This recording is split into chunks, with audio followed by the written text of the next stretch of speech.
বাড়ির জন্য বল কি কি এনেছিস? এই যে মূর্তিগুলো কিনেছি। কোনটা কার বল? এটা তোমার ভাই কিনেছে। Hello everyone, good morning, welcome back to my channel. তোমাদের সবাইকে স্বাগত আমার আরেকটি নতুন ভিডিওতে। তো দেখো, ছেলে আজকে প্রচন্ড শরীর খারাপ। ওর কালকে রাত্রে এত বমি করেছে আর এত পেটে ব্যথা। তো আজকে সকালবেলা তাই ওকে স্কুলে পাঠালাম না। আজকে স্কুলে পাঠাবার মতো একদম অবস্থাও নেই। চলো তোমাদের একবার বাইরের দৃশ্যটা দেখাই। দেখো কি অবস্থা, সামনে সামনের বাড়িগুলো পর্যন্ত দেখা যাচ্ছে না কিছু।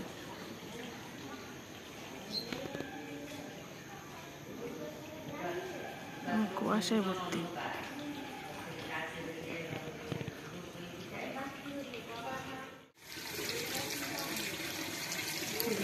মেঘের অবস্থা এবং কুয়াশা ঢাকা, কিচ্ছুটি দেখতে পাওয়া যাচ্ছে না। এত কুয়াশা, দেখো উঠোনটাই ভালো করে দেখা যাচ্ছে না। এত সে ধোঁয়ার মতো, যেন কেউ উনুন ধরালে যেরকম ধোঁয়া ওঠে সেরকম অবস্থা। হ্যাঁ, আর তাই আমি ছেলেকে পাঠালাম না। আর ওর শরীরটাও খারাপ আছে। তাই ভাবলাম যে যদি স্কুলে আবার বমি করে প্লাস যদি পেটে ব্যথা হয় তাহলে তো খুবই খারাপ।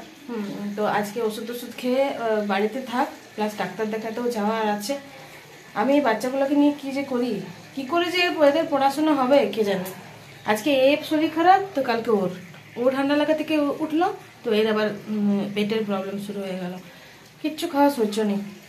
তো যাই হোক বন্ধুরা, এখন আমি সকালবেলায় লিকার চা হয়ে গেছে আমার এখানে, এখনো কেউ খায়নি। এখন ছেলেকে একটু ORS এর শরবত করে দেবো, তারপরে চা বিস্কুট টিস্কুট খাবে। সারা রাত্রি প্রায় জেগে উঠেছি আর বসেছি, পেটে ব্যথা করছে, বমি পাচ্ছে, এরকম করে করেই সারা রাত্রি গেছে। তাই উঠতে একটু লেট হয়ে গেছে। তো যাই হোক, আস্তে আস্তে কাজ সারা হবে। আজকে পূজারা দীঘা থেকে বাড়ি ফিরছে। ওরা 12টা 12:30 নাগাদ ঢুকে পড়বে। এখন ওরা ট্রেনে চেপে গেছে, তো ওদিকের অবস্থা আমি জানি না কীরকম আছে। তো আমাদের এখানকার অবস্থা এরকমই। তো বাইরে বেরোনোই যাবে না। স্কুল বাসে করে যাবে, কখন কি বিপদ আপদ হয়ে যাবে দরকার নেই বাবা। প্লাস আমি জানতামও না যে এরকম কুয়াশা দিচ্ছে বলে। ওর শরীর খারাপ এমনিতেই কালকে ঠিকই করে নিয়েছিলাম যে আজকে স্কুল পাঠাবো না। বাইরে বেরিয়ে দেখছি এরকম অবস্থা। তো যাই হোক, আজকে আর মেয়েকে তো নিয়েই যায়নি। মেয়ের তো অল্পতেই ঠান্ডা লেগেছে, প্লাস এই কুয়াশাতে যদি নিয়ে যায় তাহলে তো আরও খারাপ অবস্থা। ওদের স্কুলেও হয়তো অনেক স্টুডেন্টই যাবে না আমার মেয়ের স্কুলে। তো আজকে পূজারা আসছে, তো 2-3 দিন ধরে ফাঁকা ফাঁকা লাগছিল একটু। আজকে ওরা আসবে, ঘরটা জমজমাট মনে হবে। হ্যাঁ, তো ওরা ওখানে ভালোই এনজয় হয়েছে। আর ওখানে ওরা অনেক কিছু জিনিসই কিনেছে। আর আমাদের জন্য কী সব জিনিস কিনেছে সেই সব জিনিস তোমাদের আজকের ব্লগে শেয়ার করব। তো চলো, তোমরা সকাল থেকে আমার সঙ্গে থাকো, ভিডিওটা স্কিপ না করে। আশা করি তোমাদের ভালো লাগবে। আর যদি ভালো লাগে থাকে অবশ্যই লাইক শেয়ার সাবস্ক্রাইব করে দিও। তো চলো তবে তোমরা সঙ্গে। তো সকালে যে কুয়াশা দিচ্ছিল বন্ধুরা, ভাবছিলাম যে রোদই দেবে না। দেখো রোদ দিয়েছে। যাই হোক, কাপড় জামাগুলো আজকে নিচেই মেলে দিয়েছি। দেখো রোদ দিয়েছে, তবু আভা বেশি চড়া রোদটা নয়। আর আমার ছেলে এখানে বসে আছে রোদে। আর কালকের কিছু সবজি কেনা আছে, আর এখানে মাছ কেনা হয়ে গেছে। চলো মাছটা এবারে ধুয়ে নেব। এখানে দেখো আমার মাছ কেনা হয়ে গেছে সকালে। অনেকটাই মাছ নেওয়া হয়েছে, কারণ ভাই আর পূজা একটু পরে ঢুকে পড়বে। তোমাদের দাদা ভাই আজকে নিরামিষ খাবে। তো চলো, ছোটো মাছগুলো নেওয়া হয়েছে মায়ের জন্য, আর বড় মাছটা নেওয়া হয়েছে আমাদের জন্য। তো চলো এটা এবারে ধুয়ে নিই। তো স্নান সেরে চলে এসেছি ঠাকুর ঘরে। নারগোপাল এখনও ঘুমোচ্ছে ওখানে, ওই যে মশারি ঢাকা দিয়ে ব্ল্যাঙ্কেট ঢাকা দিয়ে ঘুমোচ্ছে। তো চলো ওকে ওঠাই, পুজোটা দিয়ে দিই, তারপরে রান্নাঘরে যাব। মাছ ধুয়ে নুন হলুদ মাখিয়ে নিচ্ছি। মা ততক্ষণ কিছুটা রান্না এগিয়ে রাখছে, কারণ ভাই পূজা ওরা এখনই চলে আসবে, তো হয়রান হয়ে আসবে, হয়তো স্নান টান করে ভাত টাত খেতে পারে। তাই অন্যদিন একটু দেরি করে রান্না যাবে। আজকে মা বললো চলো আমি হাতে হাতে একটু সাহায্য করে দিচ্ছি, তাহলে তাড়াতাড়ি রান্নাবান্না হয়ে যাবে। তো মা রান্নাঘরে কিছুটা রান্না সেরে রাখছে। আমি পুজোটা সেরে নিই। স্নান করা হয়ে গেছে, পুজোটা সেরে নিই, তারপরে বাকি রান্না করবো। তো চলো তোমরা সঙ্গে থাকো।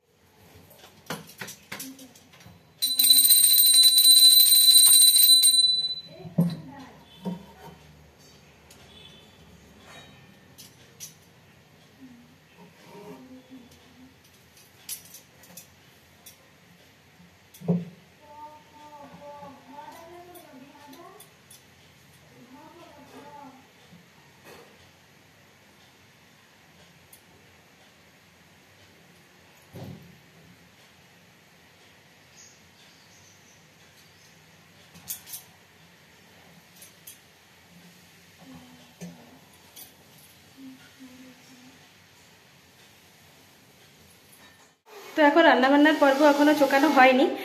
তো মা ওদিকে মাছের সর্ষে বাটাটা করছে, তোমাদেরকে সবটাই শেয়ার করবো আজকে কি কি রান্না করলাম।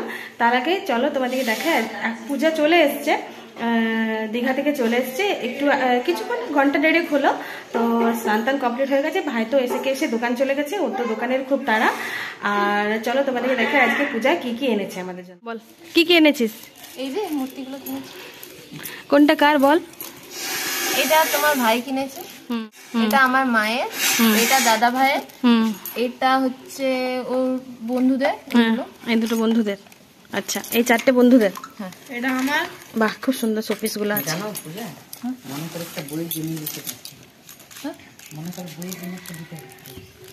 এই যে শোপিস গুলো আছে, এটা আমার ইয়াররিংসটা পূজার ভালো আছে। আর বাড়ির জন্য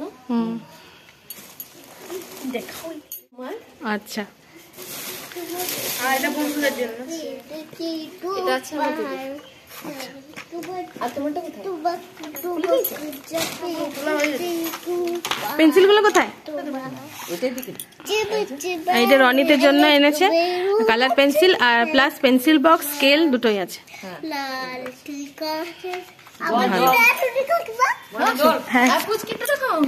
আর এই যে পুচকির দেখো এই টুপিটা, আর এটা কি সুন্দর কালার মানে ডিজাইন করা আছে, আর এই যে ব্রেসলেটটা।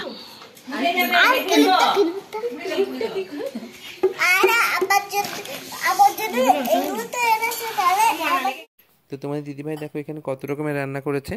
এই যে এখানে দেখো আলু পোস্ত, আর এই একটা তরকারি মাছের, আর এখানে এই যে ফুলকপি দিয়ে তরকারি একটা হয়েছে, খুবই সবগুলোই খুব টেস্টি ছিল এবং খুবই জিভে জল আনার মতন তরকারি।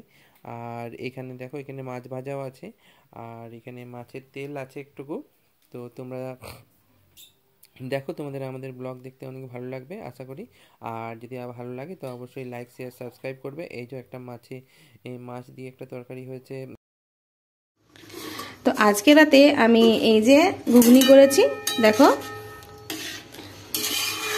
ঘুগনিটা আমি বানিয়ে দিয়েই গেছিলাম, ছেলেকে টিউশন নিয়ে গেলাম। তো আমি ঘুগনি বানিয়ে দিয়েই গেছি, আর রুটিও হয়ে গেছে। প্রতি রবিবারই ভাবি যে আজকে আমি শোবো না, আজকে ছেলেকে তাড়াতাড়ি নিয়ে যাব। 6:10-এর মধ্যে টিউশন পৌঁছাবার নিয়ম, তো আমরা পৌঁছাই 6:20-25-এ। তো আজকে আমি ভেবেই রেখেছিলাম যে আজকে আমি ছেলেকে তাড়াতাড়ি নিয়ে যাব। অন্যদিন কি করি, ভাত টাত খাওয়া দাওয়া করে মেয়েকে ঘুম পাড়াতে যাই আর নিজেই ঘুমিয়ে যায়, আর উঠে পরে কাঁপতে কাঁপতে সন্ধে দিই, বাসনগুলো ঠিক জায়গায় বাগিয়ে গুছিয়ে রাখি, তারপরে খাবার তো করা হয় না। আর টিউশন থেকে আস্তে আস্তে অনেকটাই লেট হয়ে যায়, প্রায় 8:30-9টা বেজে যায়, তখন অত রাতে খাবার করব। তাই ভাবলাম যে আজকে আমি শোবো না, তারপরে আজকে আবার কি হয়েছে, আজকে মেয়েকে ঢাকা দিয়ে শুয়ে দিয়েছি, খাবার খাইয়ে দেওয়ার পর ও ঘুমিয়ে গেছে নিজে নিজেই, তাহলে আর আমার শোয়ার দরকার হয়নি।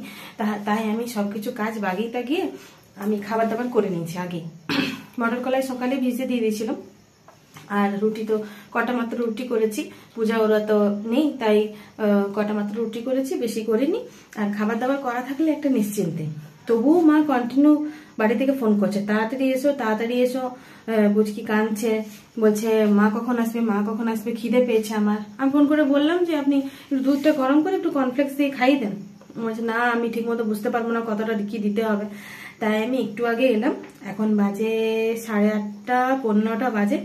তো ওই যে ছেলে ড্রেস চেঞ্জ হয়ে গেছে, ও খাবার জন্য দাঁড়িয়ে আছে, ওরও খিদে পেয়েছে। ও তো সেই যে ভাত খাওয়া দাওয়া করে গেছে, তারপরে তোমার দাদা ভাইয়ের কাছে পড়ছিল, অঙ্ক করছিল।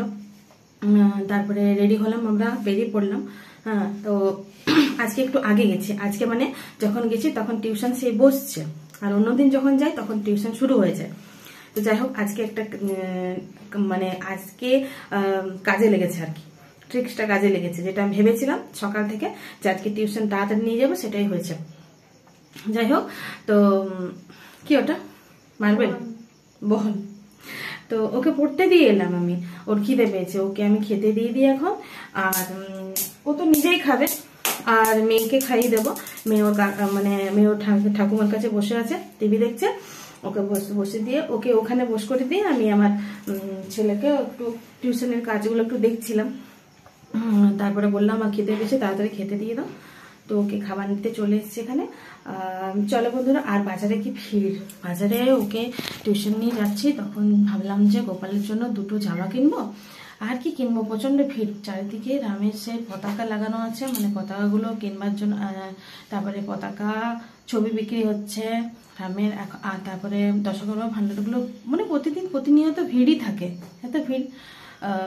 বিগত 500 বছরের আমাদের প্রতীক্ষার অবসান হলো, রাম মন্দির প্রতিষ্ঠা হলো, রামলালার প্রাণ প্রতিষ্ঠা হলো। অবশ্যই। তো যাই হোক, আমাদের খুবই আনন্দ হলো। আমরা ঘরে ঘরে প্রদীপ জ্বালালাম, দীপ জ্বালালাম, মোমবাতি জ্বালালাম, অনেকে অনেক রকম ভাবে দিনটিকে আমরা সেলিব্রেট করলাম। একটা দীপাবলি একটা মানে আবহাওয়াটা মনে হচ্ছিল। তো যাই হোক, চলো এবার আমি ছেলেকে খেতে দিয়ে দিই, আর মেয়েকেও খাইনি, অনেকটাই রাত হলো। তোমাদের দাদাভাই হাত মুখ ধুতে বাথরুম ঢুকেছে। আজকের ভিডিও তোমাদের কেমন লাগলো অবশ্যই জানিও, পারলে লাইক শেয়ার সাবস্ক্রাইব করে দিও। চলো তবে তোমাদের সঙ্গে দেখা হচ্ছে নেক্সট ব্লগে। Tata, good night. তো রাত্রে রান্না বান্না খাওয়া দাওয়া সবাইকে কমপ্লিট হয়ে গেছে, কিন্তু তোমাদের দাদাভাই এখনো পর্যন্ত আসেনি। এক পশলা ভালোই বৃষ্টি হলো, যত যে চালাঘরটা আছে, চালাঘরের উপরে যত নোংরা আছে সব ধুয়ে নিচে নামালো, উঠোনটা পুরো নোংরায় ভর্তি হয়ে গেছে। ঝমঝম করে বৃষ্টি পড়ছিল, বুঝতে পারছি না যে তোমাদের দাদাভাই কি করে বাড়িতে আসবে। যাই হোক, এখন জলটা থেমেছে, ভাইও বাড়িতে এলো, ভাই এখন খাচ্ছে আর পূজাও খাচ্ছে, দুজনেই খাচ্ছে। আর আমার ছেলে মেয়ে, আমার শাশুড়ি মা সবাইকে খাওয়া হয়ে গেছে। তোমার দাদাভাই তো এখনো বাড়িতে আসেনি, বললামই আগে। আর আমার ছেলে ঘুমিয়ে পড়েছে, দেখো ওকে এখানে পড়াচ্ছিলাম, ওর পড়ার ঘর তো এটা, ওর ওখানে পড়াচ্ছিলাম ওকে, আর ও ঘুমিয়ে পড়েছে। আর মেয়ের তো ঘুম নেই, মেয়ে তো দুপুরে ঘুমিয়েছে, তাই ওর এখনো পর্যন্ত ঘুম নেই। আর ও গেল ওর কাকাইয়ের কাছে, আর ওর কাকিমা যে টুপিটা ওর জন্য এনে দিয়েছে সেই টুপিটা পরে আছে, বলছে মা আমি এই টুপিটা পরে একটা নাচ করবো। তো চলো তোমাদের ওর একটা নাচ তোমাদের সঙ্গে শেয়ার।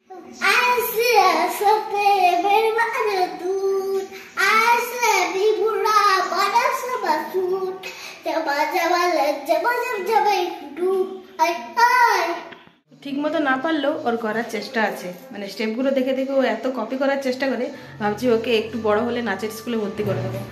হ্যাঁ, তো আমাদের বাড়ি থেকে নাচের স্কুল বলো টিউশন বলো এতটাই দূরত্ব, ভাবতেও লাগে, ভয় লাগে যে কে নিয়ে যাবে। তো দাদা ভাইয়ের দোকান আছে, আর গেলে তো দোকান বন্ধ করে যেতে হবে, আমি তো একা যেতে পারবো না, আর তোমার দাদা ভাই আমাকে একা ছাড়বেও না, গেলে দুজনকে যেতে হবে। তারপর এখন তো ছোটো বাচ্চা, কোনো কিছুতে ভর্তি করলে দুজনে মিলেই যেতে হবে, একা তো বাইকে করে নিয়ে যেতে পারবে না। তো যাই হোক বন্ধুরা, আজকে আমার মেয়ের নাচের মধ্যে দিয়ে আজকে আমার ভিডিওটা এন্ড করলাম। তোমাদের কেমন লাগলো অবশ্যই কমেন্টে জানিও, আর যদি ভালো লেগে থাকে অবশ্যই লাইক শেয়ার সাবস্ক্রাইব করে দিও। চলো টাটা, গুড নাইট।